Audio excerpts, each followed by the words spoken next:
Hey guys, welcome back to Embers and Ash. My name's Ashley, if you didn't know, and today is another episode of Motherhood in Progress. I feel like I have to say this every time. This series is all about having a conversation about issues or just tough topics in motherhood. I think there's a lot of value in having conversations without necessarily black and white answers. So that's what this is here. And of course, I want to hear your side of this. Otherwise, it wouldn't be a conversation. And as always, I have my little mic to make it feel like this is more of a podcast style, and my coffee to keep it casual.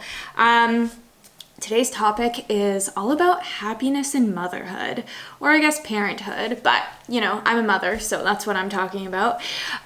This came to my mind because, you know, I've just finished my first year as a mother, and there's definitely tough seasons, and it almost feels like, will the tough seasons ever end? You know, like you get into a tough season and you're like, okay, well, I just have to work towards when this is over, but then another tough season happens.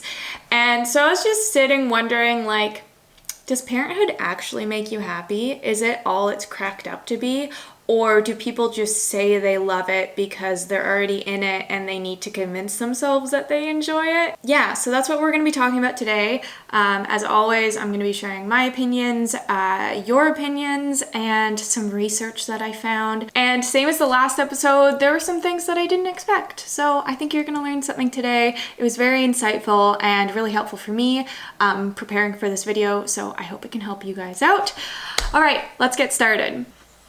So I, of course, wanted to ask my community over on Instagram what their thoughts are to get kind of a baseline. As per usual, it's a very small scale in relationship to the whole world of parents, but I still find it's helpful and interesting. So I started off by asking just straight up, are you happier now with children or before you had children? And sure enough, 80% of you said that you're happier now, which is great news, but also brings me back to that question of, are you just saying that so that you don't feel crappy about your life? To be blunt.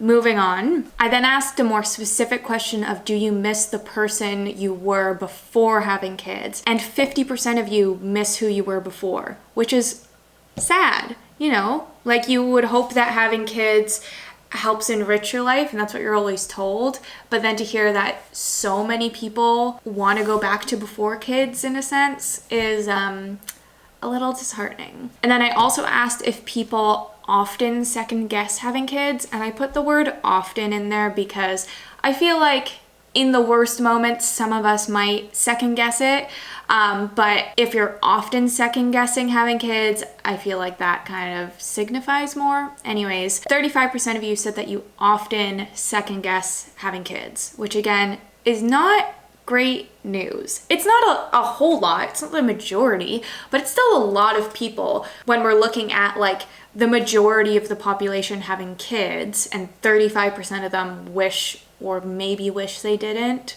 It's not great. So of course I did some digging into it, and the first thing I learned about was the parental happiness gap, which is also not good news for us. So the parental happiness gap is the result of a study that shows that having kids significantly decreases your happiness. So that gap is the difference between the happiness of a parent versus a non-parent, saying that non-parents are happier than parents, and this is the gap here. And as it turns out, in the US, there is a 12% gap of happiness between non-parents and parents. So non-parents are 12% happier than parents as a whole. I'm sorry to be giving you all this bad news at once, but like, this is the reality. To make it even worse, the parental happiness gap has a bigger impact on women than men, where it is 65% greater in women. And this is because women generally take on the majority of the caregiver role, even if they're employed full-time, which I'm not surprised about. I wonder if that's more just because of the instinct or our society expectations on women as mothers. Who knows? not me. So that's all pretty grim, and that led me to kind of explore what makes us happy, to see what the connections are and what might be causing this parental happiness gap. And so I read this book, the Little Book of Lykke, I think is how you say it. It talks about what makes us happy. Before I get into it, I feel like there's no like exact scientific proof of the perfect formula to make people happy. Different resources were emphasizing different things, but I'm just gonna be talking about what this book says makes us happy. And there's 6 principles: togetherness, money, health, freedom, trust, and kindness. Now, I don't think all of these apply to parenthood, but the 2 in particular that I think are greatly affected are freedom and money. Obviously, your freedom gets stripped from you in a lot of ways when you have kids, not at all points of your life, but it definitely does impact it. And then money, of course, you're spending a lot of your money on your kids. I didn't actually look up how much children cost you, but there's lots of stats out there of like, this is how much money you spend on a child in 18 years of raising them. And it's a lot. It's definitely a lot. This book goes into how freedom makes us happy. So things like free time, shorter work weeks, work freedoms like less micromanaging, that kind of stuff. And then as for money, this wasn't news to me, but it was talking about how there's kind of this threshold where if you're under the threshold of a certain amount of money, you will be less happy than if you were above the threshold. But any increase of money over that threshold doesn't increase your happiness, because there are certain things that money buys that brings us happiness, like health. I obviously in the States, there's no federal health care, so you have to pay for that out of pocket. Even here in Canada, there's certain things like dental care. Unless you have coverage from your work, you have to pay out of pocket. It's not fun. So if you aren't able to afford that health care, then you're going to be less happy than if you could. Because like I said earlier, health is related to happiness. But besides the topics that were in the book, there were a few other things that I thought of that definitely play a role on your happiness as a parent. First off, postpartum depression obviously plays a big role. Apparently between 70 to 80% of women experience baby blues, and 10 to 20% of women actually get diagnosed with postpartum depression. And it's really awesome that this is becoming more normalized because it is a real struggle for women. But as far as I know, for the most part, those cases aren't long term. They can be, but usually it's within the first, I think, 2 years that you experience that. So I wouldn't say that this plays the biggest role on your happiness as a parent, because it's not for your child's whole life or for your whole life. For the most part, I'm pretty sure. Correct me if I'm wrong. And then next up is the effect on your marriage, of course, or your partnership, whoever you're raising this child with. It's definitely gonna be strained. It's common knowledge now that having a kid won't fix your marriage, but I still think some people think it will, or that it will improve, if not necessarily fix. And I've never heard of that actually happening, to be fair. I think that it can deepen your love for your partner, because seeing them in that parental role can be really cool, but it of course adds a huge strain and takes so much of your focus away from that person. There's actually an article that talked about this where it says that comparing couples with or without children, the rate of decline in relationship satisfaction is doubled for couples with children. And even though marital satisfaction goes down, the likelihood of divorce also goes down, which is quite interesting. Like, you would think that if marital satisfaction goes down, the rate of divorce would go up. But there's, of course, also the factor that people are less likely to divorce because they don't want to do that to their children. I think that's what's playing a role. But the main point is that marital satisfaction goes down. Love that for us. I definitely experienced the struggle, especially when you're not getting sleep. Like, Rook learn to sleep through the night fairly quickly, but some parents go like 2 years or longer without their kids sleeping through the night, and I can't imagine how you would get through that with your partner, because you don't have any energy except to keep your child alive. So how are you supposed to pour into your relationship? And you need to pour into your relationship for it to flourish. You can't just let it go. A lot of people talk about how you have to be very intentional with like your dating life when you're married with kids. So anyways, I feel like that's an obvious one, but I had to throw it in there. Oh, I also asked my community this, if their marriages got worse or stayed the same / got better after kids, and 35% of you said that it got worse. Again, not surprising. It's just a lot of work raising a kid, you know. Okay, so that was a lot, talking about all the negative effects on our life, but there is hope. There's a bit of a bright side. I, of course, kept looking into it because I'm like, there has to be a reason why so many people have kids. Like, it can't just be like our natural instinct or all accidents. Like, there has to be a reason. So after I looked into it more, I found that the parental happiness gap actually varies dependent on country. Funny enough, where some countries actually swing the total opposite direction and parents are happier than non-parents. There's hope, like I said. Countries like Portugal, Hungary, Spain, and Norway all are happier parents than non-parents. And then at the tail end of the spectrum, the US ranked lowest for the happiness gap. And of course, that begs the question, why? Why are parents in some countries happier than others? So Time magazine came out with an article, I'll read a bit of it for you. In examining why this may be, the researchers looked at family size, wealth, and expected levels of happiness, but none of those explained the size of the happiness gap. It can be largely attributed, says lead author Jennifer Glass, to two national attributes: the average cost of childcare for a 2-year-old and the number of paid vacation and sick days people can take a year.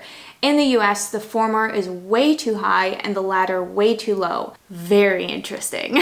So if you missed it, what the article is getting at is that each country has different laws and rules and support for parents, and parents in countries with the most government support are the happiest, specifically talking about childcare costs and vacation days. In case you're a non-parent saying like, well, I don't want to just pour all of our government money into helping parents because it doesn't affect me, a study also found that the policies that augment parental happiness do not reduce happiness of non-parents, and in some cases, they actually raise them. So let's look at childcare around the world, specifically at the two ends of this spectrum of the happiness gap. I'm going to be talking about Norway here because I found their stats online, but also tell me if these numbers are off because it's just what I could find. So in Norway, childcare charges are capped at $550 US per month, and the government pays the remainder difference of what the childcare would actually cost. So in childcare subsidies,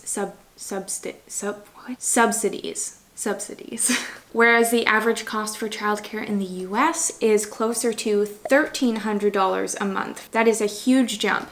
And also there's only 3 states that offer childcare subsidies. So you're paying all that out of pocket, I think. Again, tell me if I'm wrong. The average family pays 18% of their income on infant childcare and 13% on toddler childcare, but the federal definition for affordable childcare is less than 7%. So it is clearly way more expensive than people can handle. I also have to throw in there Canada's childcare because I live here and I want to include it. So when I looked up how much it costs in Canada, it varies a lot province to province, the highest being $1,900 a month and the lowest being $179 a month. And that was under all circumstances in Quebec. What are they doing in Quebec? Why is it so cheap? I want to know. Then my personal experience, I haven't put Rook in childcare, but most of the people I talk to who do it say that if you as a mom are working a job that pays anywhere close to minimum wage, it doesn't make sense to put your children in childcare because your whole month's wage is going towards that. So you have to be making a substantial or like above average amount of money to come out on top, which is sad. But we also do have childcare benefits in Canada that can help offset that. So, okay, next up, vacation time and sick days. The study that I was talking about earlier also says it was found that vacation and sick days have effects on the parental happiness gap as strong as childcare costs. These are policies that affect all stages of life, not to mention it also increases the happiness for non-parents. Everybody wins. So in Norway, apparently, all employees are entitled to 4 weeks vacation, but it's most common to have 5 weeks, which is so dreamy. And in the US, there's no legal requirement for vacation days, but most companies do offer 2 weeks. And in Canada, if you are a full-time employee, you are required to get 2 weeks vacation, which is good, but like, it could be better. And from what I hear talking to people, if you're not in kind of like a base level job, a lot of companies are offering 3 weeks as a standard now, which is really cool. Then of course, as for sick days, this one was harder to find about Norway. I think that you're allowed 3 consecutive sick days without a medical certificate. So I guess if you have a medical certificate, you can get more. And then again, in the US, there's no requirement for sick days. And I'm pretty sure that's the same in Canada. But again, a lot of companies do offer some because it is important. But it should be a baseline rule, like federally. All right, so those are those comparisons, but I feel like I can't leave the conversation without talking about maternity leave. This is obviously a big issue in the States as there's no federal rule for maternity leave. Again, a lot of companies will offer it. I think I heard the average is like 3 months, but that's really like not substantial. Like, that gets you out of recovering, like your body recovering, but you still need to care for this child. And a lot of women are breastfeeding their children, and you just totally get that stripped away and you have to pump at work. It's so sad. When I was preparing for my child, I was looking at if I could get my insurance to cover a breast pump because everyone online was saying to do that. But I think that's majority a thing in the States. There are some companies here that will do that, but it's more common in the States, I think, because you're expected to go back to work, so you have to pump. Whereas here in Canada, we get 12 months minimum paid time off, so we can breastfeed our child for a year. I guess I'll get into those stats now. In Canada, as long as you've been working and paying your taxes, you can get 12 months off work at 55% of your wage, but you can extend it to 18 months. It just lowers the amount you get paid to 33% of your wage, and that does get capped. So it's not like if you're making $1 million, you're getting 55% of that. There's a cap, but you're still making enough money to get by for that year, which is fantastic. Very, very grateful. And then in Norway, of course, it's better. They're eligible for 1 year at full pay. I'm not sure what full pay means. I don't know if that's like your full wage, like what you make at work, or if there's just a certain amount of money that's like designated to maternity leave. Or you can do 1 year and 3 months at 80% pay. So obviously way better. It would be so amazing to get your full wage for a full year. Like, a lot of people, even with our plan in Canada, have to budget for making things work at 55%. I would have loved to do the 18-month maternity leave, but I couldn't live off 33% of my wage. It is what it is. I'm not complaining. I'm very grateful for what we have. But the thing is, why I didn't talk about this sooner, is that it actually plays the least role in the parental happiness gap because it's temporary. It's only the first year of your child's life. The Time magazine article also states that it's something that you need at the very beginning of parenthood. It can set you up on a trajectory which your career isn't ruined, but it can't really sustain happiness, which is fair. It's so nice knowing that I can take my 1 year off work and be guaranteed my job back so that you can still progress in your career. But like I said, it's only 1 year of your life. All right, moving on. I think that, and I didn't look into this too much, but I think that the stage of life you're in plays a big role. I've been talking to some older parents who have teenagers or older and asking when they were their happiest in which stage of life, like newborn stage, or kids up to 10 years old, or their kids being over 10 years old or moved out. And most of them said kind of teenage phase and older. And for one, no one's gonna pick the newborn phase. It's the most stressful.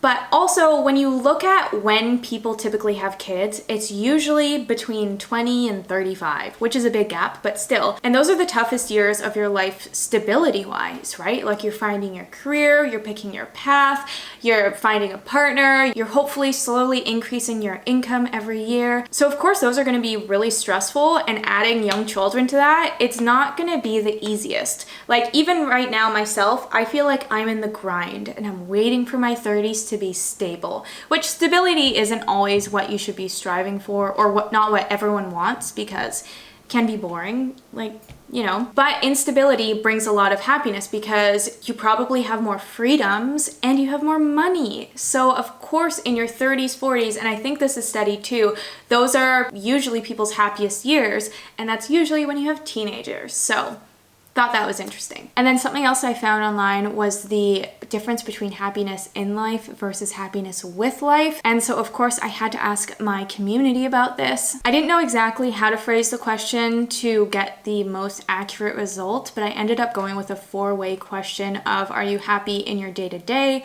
happy with your life, both, or neither? So if we take out of the equation the both and neither, I'm so sorry the people who chose neither, that's horrible. But for the most part, parents are more happy with their life than they're happy with their day-to-day, which makes sense because parents are always saying the days are long, but the years are short. Okay, so what does all this mean? Well, it means it's very complicated. And I want to end off on sharing some of the comments people sent me about their thoughts on happiness and motherhood. One person said, I feel like it's the happiest you can ever be and the most worn out you can ever be. And then someone else said, I miss my freedom so much, but I would never trade my son for the life I had before him. So it's a tough question whether or not children will make you happy, and I don't think there's an actual answer to it, which is what this series is all about. And that's where I'm gonna leave it. It's complicated. Let me know your thoughts on the topic, if there's anything I left out, if there's any other research that I totally missed, or just your personal experiences with the matter. I would love to hear it, love to know. Thank you guys so much for watching. Oh, also, let me know if there's any other topics that you want me to cover. I've been brainstorming some, but I of course want to hear your ideas as well. Yeah, I really hope you enjoyed this one, and I'll catch you in the next one. Bye.